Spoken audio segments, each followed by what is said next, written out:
السلام علیکم ناظرین، اشفاق صاحب کے پروگرام زاویہ کی اگلی قسط زبانی دعوے اور ضمیر کی آواز۔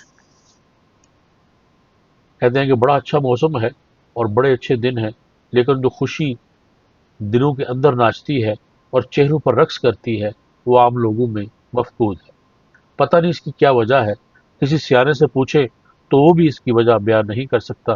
کسی اکانومسٹ سے دریافت کرے تو وہ اپنی تمام علمیت کے باوجود یہ نہیں بتا سکتا کہ ایسا کیوں ہوتا ہے۔ ہماری انسانوں کی بڑی پوری دنیا میں ایسا کیوں ہو رہا ہے کہ وہ سب کچھ ہوتے ہوئے بھی مہموم، ملول اور پریشان اور درد مند رہتا ہے۔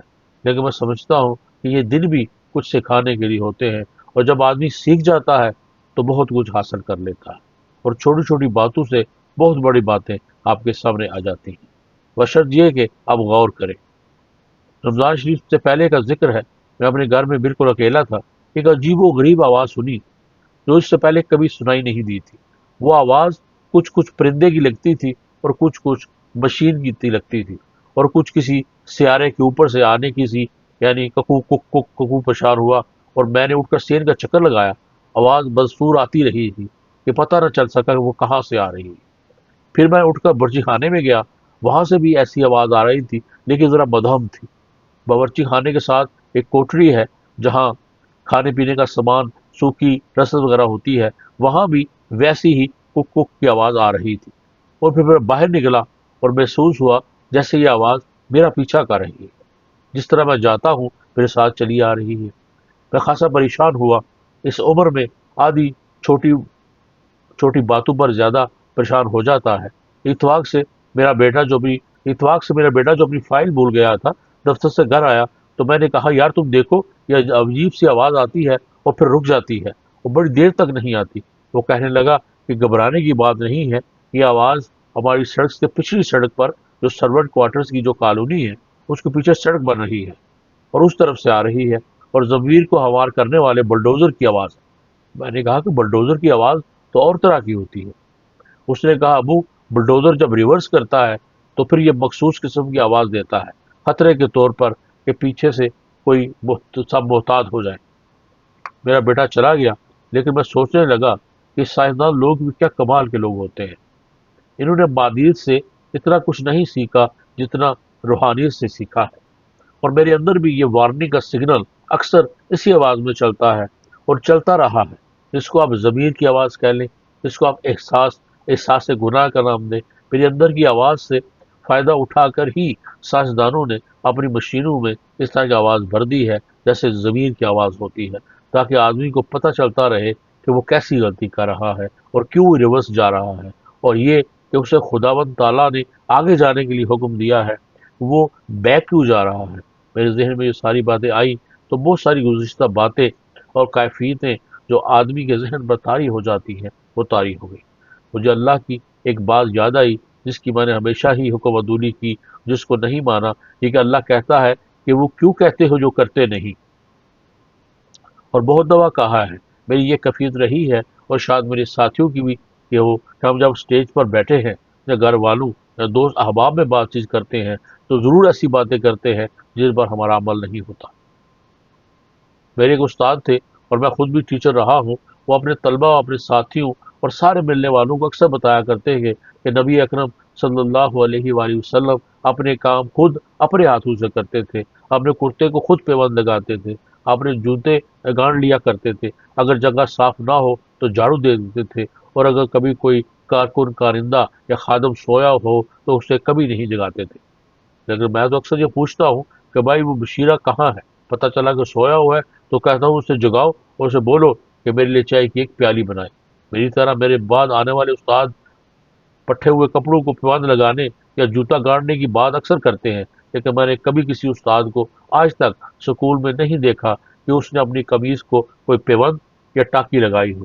یا ہم کہہ ضرور دیتے ہیں، لیکن کتنی بری اور نقصان وہ بات ہے کہ میرا عمل نہیں ہے، لیکن میں اسے زبردستی دھکیلے چلا جاتا ہوں کہ آپ اس پر عمل کریں۔ میں قبول کروں یا نہ کروں، یہ تکلیف دہ بات ہے۔ پچھلے دنوں میں ٹی وی پر ایک تقریر سن رہا تھا۔ ٹی وی پر سمجھدار لوگوں کا ایک پینل کہہ رہا تھا کہ دیکھیے، ہمارے اسلام میں تو عورت کو خداوند تعالیٰ نے اتنی آسانیاں دی ہیں، اور اس کے لیے ایسے قانون طے کر دیے ہیں جو دنیا کے کسی معاشرے اور مذہب میں نہیں ہے۔ اس کو پوری آزادی دی ہے۔ ولایت والیاں تو اب بڑی مشکل سے وہاں پہنچی ہیں جو آج سے 1400 برس قبل اللہ نے عورت کو دیا تھا۔ بیان تو یہ ہو رہا ہے، لیکن جب میں عمل کی طرف لوٹتا ہوں تو معلوم ہوتا ہے کہ جو وہ کہتے ہیں کرتے کہاں ہیں۔ میرے ایک عزیز ہیں چچا زاد بھائی، وہ بڑے نیک مولوی آدمی ہیں اور ہمیں اچھی نصیحتیں کرتے ہیں۔ ان کی رحیم یار خان میں زمین ہے جس میں باغ بھی ہے، 12 مربع زمین ہے۔ وہ ایک بھائی اور بہن ہے۔ ان کے ابا جی حیات تھے تو سب کام سنبھالتے تھے۔ جب وہ فوت ہو گئے تو بڑی سیدھی سی تقسیم تھی کہ 8 مربع بھائی کے اور 4 مربع بہن کے، اللہ اللہ خیر صلاح۔ اس میں کوئی باریکی بھی نہیں تھی۔ تو وہ بھائی صاحب جو بار بار یہ کہتے تھے کہ اللہ نے طے کر دیا ہے کہ انہیں جب 4 مربع زمین دینی پڑی، ایک مربع کی آمدنی 4 لاکھ روپیہ سالانہ تھی اور 16 لاکھ روپیہ سالانہ بہن کو جانے لگا، تو ان کے قدم لڑکھڑا گئے۔ وہ خدا اور رسول صلی اللہ علیہ وسلم کے فرمان بتاتے تو بڑے تھے لیکن عمل نہیں تھا۔ میں نے کہا یار تو ہمیں سمجھایا کرتا تھا، اس لیے آپا کا جو حصہ بنتا ہے اسے دے دو۔ کہنے لگا نہیں، میں ظالم نہیں ہوں، سنگدل نہیں ہوں، میں بڑی احتیاط اور سنبھال کے ساتھ اس کے مربے کا انتظام بھی کرتا ہوں۔ میں نے کہا تو دوا کا ایسا نہ کر، اس کا خاموش جانے وہ جانے۔ کہنے لگا نہیں، میں اس کی بہتر مدد کر سکتا ہوں اور میں اس کا خرچ چلانے کے لیے گزارے کے طور پر 2000 روپے ماہانہ دے رہا ہوں۔ دیکھیے جب یہ سب کچھ ہو گیا ہے تو میں نے ایک روز اپنے اس بھائی کو دیکھا۔ خواتین حضرات، لاہور میں ایک جگہ ہے شاہ جمال کالونی، وہاں پر سڑک کے کنارے ایک چڑی مار بیٹھا تھا۔ یہ طوطے چڑیاں پکڑ کر بیچنے والے ہوتے ہیں، وہ میرا وہی بھائی کھڑا تھا اور اس نے اس چڑی مار سے کہا 100 چڑیاں چھوڑ دے اور بتا کتنے کی آتی ہیں۔ اس نے کہا کہ 5 روپے کی ایک چڑی ہے۔ میرے بھائی نے کہا یہ لو 500 روپے۔ چڑی مار نے جنگلے کا دروازہ کھول دیا اور چڑیاں پھٹ پھٹ اڑنے لگی۔ میں گاڑی میں بیٹھا یہ سب کچھ دیکھ رہا تھا۔ پھر انہوں نے بتایا بتاؤ طوطا کتنے کا ہے؟ اس چڑی مار نے جواب دیا 25 روپے کا۔ میرے بھائی نے کہا چلو 10 طوطے چھوڑ دو۔ یہ پیسے دے کر میرا بھائی سمجھا کہ اللہ کے حکم پر اس نے عمل کر لیا۔ اور وہ جو لوگ وہاں کھڑے تھے وہ سب کہہ رہے تھے کہ کتنا نیک دل آدمی ہے جو جانوروں پر اس قدر رحم کرتا ہے تو بندوں پر کیوں نہیں کرتا ہوگا۔ اس طرح کی کوتاہیوں میں ہم سب شامل ہیں کسی نہ کسی طور پر۔ میں زور لگاتا ہوں اور کوشش کرتا ہوں کہ یا اللہ ایسی کوئی بات مجھ سے نہ نکلے، لیکن یہ کیسے ہو سکتا ہے کہ جو بندہ محفل میں بیٹھا ہو وہ معتبری بنانے کے لیے چاہے گا کہ اس کی واہ واہ ہو، رہا اس کا عمل تو اسے کون دیکھنا جاتا ہے۔ اس طرح آدمی کو بڑی مشکل جا ہو جاتی ہے۔ میں نے شاید آپ کو پہلے بھی ایک قصہ سنایا ہے کہ ہمارے اسکول میں 2 لڑکے آپس میں لڑ پڑے۔ پرنسپل نے اسکول سے نکال دیا۔ دونوں لڑکوں کے والدین میرے پاس اور کہا آپ سب عقل ہیں، آپ صاحب عقل ہیں، پرنسپل صاحب کو منائیے۔ میں پرنسپل صاحب کے پاس گیا، انہوں نے کہا کہ میں یہ بات تسلیم کرنے کے لیے ہرگز تیار نہیں۔ انہوں نے اسکول سے نکال دیا، انہوں نے سختی سے نکالا کہ وہ لڑکے کسی اور اسکول میں داخلہ ہی نہیں لے سکتے تھے، یعنی ان کا کیریئر ہی تباہ کر دیا۔ ہوا یہ تھا کہ صبح پریئر کے وقت ایک نے دوسرے کو دھکا دیا، واپس میں لڑ پڑے، بس اتنی سی بات تھی۔ میں نے پرنسپل صاحب سے درخواست کی کہ آپ تو معاف کر دینے والوں میں سے ہیں، تو انہوں نے کہا ہاں ہم اپنے بچوں کو معافی کا درس دیتے ہیں۔ میں نے کہا سر جب تک آپ معاف کرنے کا علم نہیں ادا کریں گے تو انہیں لفظ کے معنی کی کیا سمجھ آئے گی؟ آپ انہیں آگے بڑھنے کا، مقابلہ کرنے کا سبق سکھاتے ہیں تو معاف کرنے کا بھی سکھا دیں۔ یہ کیسے آئے گا؟ اسکول سے ہی ایسے ہی نکل گئے اور انہیں کسی نے معافی کا درس نہ دیا اور اتفاق سے جا کر کسی ضلع کے ڈپٹی کمشنر بن گئے تو انہیں تو معاف کرنے کا پتہ ہی نہیں چلے گا، انہیں سیکھا ہی نہیں ہوگا، جیسے میں نے باکسنگ کا فرض سیکھا ہی نہیں۔ اگر کوئی مجھے اکھاڑے میں کھڑا کر دے تو میں مارا جاؤں گا، کہہ لے کہ نہیں دیکھیے اس کا کورس میں ذکر ہے۔ ایمار صاحب سے کہا آپ با کر وہ کتاب لائیں اور اسے اشفاق صاحب کو دکھائیں۔ اس میں لکھا تھا کہ ایک بدبخت بڑھیا مکہ شریف میں حضور نبی کریم صلی اللہ علیہ وسلم پر ہر روز کوڑا پھینکا کرتی تھی اور آپ صلی اللہ علیہ وسلم اپنی زلفیں سر اور کپڑے جاڑتے ہوئے گزر جاتے تھے۔ یہ کہانی آپ لوگ جانتے ہیں۔ ایک دن سب کچھ نہ ہوا تو آپ صلی اللہ علیہ وسلم کو پتہ چلا کہ وہ عورت بیمار ہے۔ آپ صلی اللہ علیہ وسلم عیادت کے لیے اس کے گھر گئے اور فرمایا کہ بی بی کیا حال ہے، میں آپ کی کیا مدد کر سکتا ہوں؟ پھر سب کہنے لگے دیکھیے کتنا اچھا معاف کرنے کا سبق ہے۔ میں نے کہا کہ جی یہ تو کہنے کی بات ہے۔ کہنے لگے نہیں ہم پڑھا دیتے ہیں، اب اگلے سبق میں پڑھیے۔ جب حضور نبی اکرم صلی اللہ علیہ وسلم طائف میں تشریف لے گئے تھے، وہاں پر شریر نوجوان پیچھے پڑ گئے اور آپ صلی اللہ علیہ وسلم کو تکالیف دی تو نبی پاک صلی اللہ علیہ وسلم نے دعا دی کہ اللہ یہ لوگ جانتے نہیں۔ فرشتہ جبرائیل ان کے پاس آیا اور کہا آپ چاہیں تو ہم پہاڑوں کو ہلا دیں، یعنی فرشتے کو تکلیف ہوئی کہ یہ کم وقت لوگ کیا کرتے ہیں، تو آپ صلی اللہ علیہ وسلم نے فرمایا نہیں انہیں کچھ نہ کہنا، انہیں پتہ نہیں ہے، جب پتہ چل جائے گا تو اچھا ہم ساری یہ بات تو بتا دیتے ہیں لیکن ہم اس پر کسی طور عمل نہیں کرتے۔ اس لیے بہتر یہ ہے کہ جب تک عمل نہ ہو سکے بتائیں بھی نہیں۔ جب بات کریں تو لوگوں کو غلط فہمی ہو جاتی ہے۔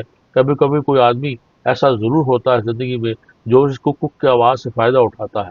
اس کا ضمیر جب اس کو روکتا ہے اور کہتا ہے کہ ریورس مت چل، تو وہ ریورس رک جاتا ہے اور آواز سب کو آتی ہے، سب کو چلتا ہے، لیکن وہ خوش قسمت ہوتے ہیں۔ آپ کو ایک واقعہ سناؤں؟ بریلی کے کوئی رئیس تھے، وہ میر زامن کے مرید بھی تھے، ان سے بیعت بھی تھے۔ ان کے ہاں ایک دفعہ چوری ہو گئی تو لوگوں کو اکٹھا کیا۔ ایک بیچارہ جلاحا وہاں موجود تھا جو بڑا ڈرپوک قسم کا کارندہ تھا۔ اس کو بلا کر ڈرایا دھمکایا تو وہ تھر تھر کانپنے لگا۔ لوگوں نے کہا کہ یہ جناب یہی چور ہے، اس کی شکل دیکھ کے پیلی رنگت ہو رہی ہے۔ اس پر انہوں نے اس کو تین چار بیت مارے، وہ تڑپا اور چلایا۔ رئیس جب گھر آیا تو اسے خیال آیا کہ اس کے پاس کوئی ثبوت تو تھا نہیں۔ میں نے ایسے ہی اسے بیت لگا دی اور وہاں سے نکلے اور مولوی زامر صاحب کے پاس گئے جو اس وقت اپنے کمرے میں تھے اور معمولات میں مصروف تھے۔ خادم نے رئیس سے کہا کہ اس وقت نہیں مل سکتے۔ رئیس نے کہا کہ آپ مولوی صاحب سے کہہ دیجئے کہ یا تو ملاقات کر لیں یا پھر میں اپنا منہ کالا کر دوں یا جھیل میں ڈوب کر مر جاؤں، کیونکہ میں واپس گھر نہیں جاؤں گا۔ اس بار پریشان ہو کر مولوی زامن نے انہیں اندر بلا لیا اور کہا میاں کیوں شور مچا رکھا ہے؟ اس نے کہا جی مجھے یہ کوتاہی ہو گئی ہے۔ مولوی زامن نے کہا کہ میں شور مچانے والی کیا بات ہے، اس شخص سے جا کر معافی مانگ لو۔ رئیس کہنے لگا یہ تو مشکل ہے کیونکہ وہ بڑا آدمی تھا۔ مولوی زامن نے کہا کہ بس خودکشی کرنے، مرنے یا خود کو ایذا دینے کی کوئی ضرورت نہیں، ایک ہی حل ہے کہ معافی مانگو۔ وہ واپس آیا، کہا کہ لوگوں کو اکٹھا کیا اور جلاحے کو بھی بلایا۔ بیچارہ پھر ڈرا کہ سردار نے پھر بلایا ہے۔ رئیس نے کہا یا تو مجھے اتنے بیعت مارو نہیں تو میں تجھے اس گاؤں سے جانے نہیں دوں گا اور تیرا پورا خاندان جو ہے وہ بھی مار دوں گا۔ وہ کہنے لگا ہاں مجھے آپ جان سے مار دیں، آپ رئیس ہیں اور ہمارے سردار ہیں، میں آپ کو بیعت کیسے مار سکتا ہوں؟ جیسے کہا نہیں یہ تجھے مارنے پڑیں گے۔ وہاں جھگڑا ہو گیا۔ انہوں نے کہا حضور یہ بیچارہ غریب آدمی ہے اور آپ سے خوف زدہ ہے، یہ اتنا بڑا قدم کیسے اٹھا سکتا ہے؟ اب معافی مانگنے کافی ہے۔ وہ رئیس گھٹنوں کے بل جھک کر جلاحے کے سامنے کھڑا ہو گیا اور کہا مجھ سے کوتاہی ہو گئی۔ اس پر جلاحے نے کہا جی میں نے آپ کو معاف کیا۔ جب رئیس گھر پر آئے تو پھر بھی اس کا دل مطمئن نہ ہوا کہ پتہ نہیں معافی ملی یا نہیں۔ اسے بڑی کوتاہی ہوئی، گویا رئیس کے اندر بلڈوزر کی کک چلی آ رہی تھی اور اس کا سامنا نہیں کر سکتا تھا۔ پھر رئیس نے جلاحے کو بتائے بغیر اپنے آپ اسے گھر کا ایک خادم بنا لیا۔ صبح اٹھتے تو بگی لے جاتے اور اس گھر والوں سے کہتے کہ بازار سے تو سودا منگوانا ہے مجھے بتا دیں۔ بیویوں کے مزے ہو گئے۔ وہ دو سے چینی، سیر، آٹا، پیاز اور مولیاں وغیرہ سب کچھ منڈی سے خرید کر انہیں لا دیتا۔ جب تک زندہ رہے وہ ایک خادم کی حیثیت سے اس گھرانے کا کام کرتے رہے۔ یہ تو خوش قسمت لوگوں کی کہانی ہے کہ انہوں نے جو کہا اس پر عمل بھی کیا، کیونکہ مجھ سے یہ ہوتا نہیں اور میں کافی کوشش کرتا رہتا ہوں۔ اسلام کی برتری کا تذکرہ کرتے ہوئے ان بڑے لوگوں کی مثالیں ہم دیتے ہیں کہ جن کے قریب تک پہنچنے کا ہمیں یارہ نہیں ہوتا، ہمت نہیں ہوتی اور انہیں ہم کسی بھی صورت تقابل میں نہیں لا سکتے۔ جب اللہ یہ کہتا ہے اور وضاحت سے کہتا ہے کہ تم کیوں ایسا کہتے ہو جو کرتے نہیں ہو، تو یہ بڑی غور طلب بات ہے۔ اس میں یقیناً تھوڑی سی بے رونقی ضرور آئے گی، لیکن جس بات کا میں نے پہلے تذکرہ کیا کہ دلوں کے اندر خوشی کا سامان ضرور مل جائے گا جیسے اس رئیس کے اندر ہوا۔